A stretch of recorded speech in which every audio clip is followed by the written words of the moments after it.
MCUல கொடுக்கப்பட்ட types of soldier serum பத்தி பார்க்கலாம். அதுல ஃபர்ஸ்ட் கேப்டன் அமெரிக்காவுக்கு கொடுக்கப்பட்ட அந்த ஒரு ஒரிஜினல் சோல்ஜர் சீரம். இந்த ஒரு சீரம் மூலமா ஸ்டீவ் ராஜர்ஸ்க்கு ஒரு ஃபிட்டான பிசிக் கிடைச்சது மட்டும் இல்லாம அவரோட ஸ்ட்ரென்த், ஸ்பீட், ஸ்டாமினா, டியூரபிலிட்டி எல்லாமே பல மடங்கு இன்க்ரீஸ் ஆச்சு. அண்ட் ஸ்டீவுக்கு முன்னாடியே இந்த ஒரு சீரத்தோட அன்ஸ்டேபிளான வெர்ஷனை ரெட் ஸ்கல் அவருக்குள்ள ஏத்திக்கிட்டாரு. அவருக்கு என்னதான் கேப்புக்கு இணையான ஸ்ட்ரென்த் வந்து கிடைச்சிருந்தாலும் அவரோட உருவம் வந்து டோட்டலா செதஞ்சிருச்சு. அண்ட் ரெட் ஸ்கலுக்கு கொடுக்கப்பட்ட சீரத்துல இருந்து ஹைட்ரா புதுசா வின்டர் சோல்ஜர் சீரத்தை உருவாக்குனாங்க. இந்த ஒரு சீரம் கேப்டனுக்கு கொடுக்கப்பட்ட சேரத்துல இருந்து ஒரு 80 to 85% வரைக்கும் எஃபெக்டிவா இருக்கும். பட் இந்த வின்டர் சீரம் வந்து யூசரோட மைண்டை ஒரு மாதிரி அன்ஸ்டேபிள் ஆக்கிரும். அதே மாதிரி கேப்டனுக்கு கொடுக்கப்பட்ட சீரமை பேஸா வச்சு அமெரிக்கா புதுசா ஒரு சீரமை உருவாக்கி அதை ஐசியா பிராட்லிக்கு கொடுக்குறாங்க.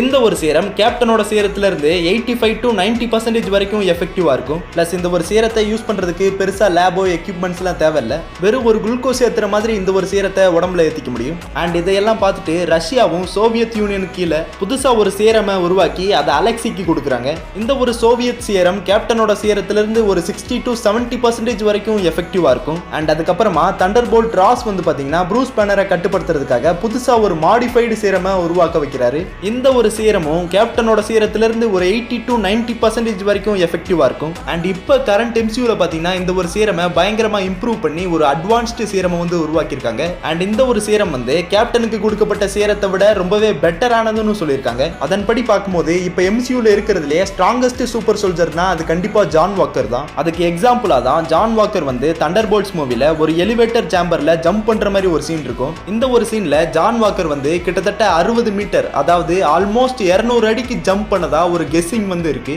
இந்த அளவுக்கு ஹைட்டா ஜம்ப் பண்றதுக்கு கேப்டன் அமெரிக்காவாலேயோ இல்ல ஸ்பைடர் மேனால கூட முடியாது. சோ ஏற்கனவே பீக் லெவல்ல இருந்த ஜான் வாக்கருக்கு இந்த ஒரு அட்வான்ஸ்டு சீரம் ரொம்பவே அபரிவிதமான பிசிக்கல் கேப்பபிலிட்டியை கொடுத்திருக்கு.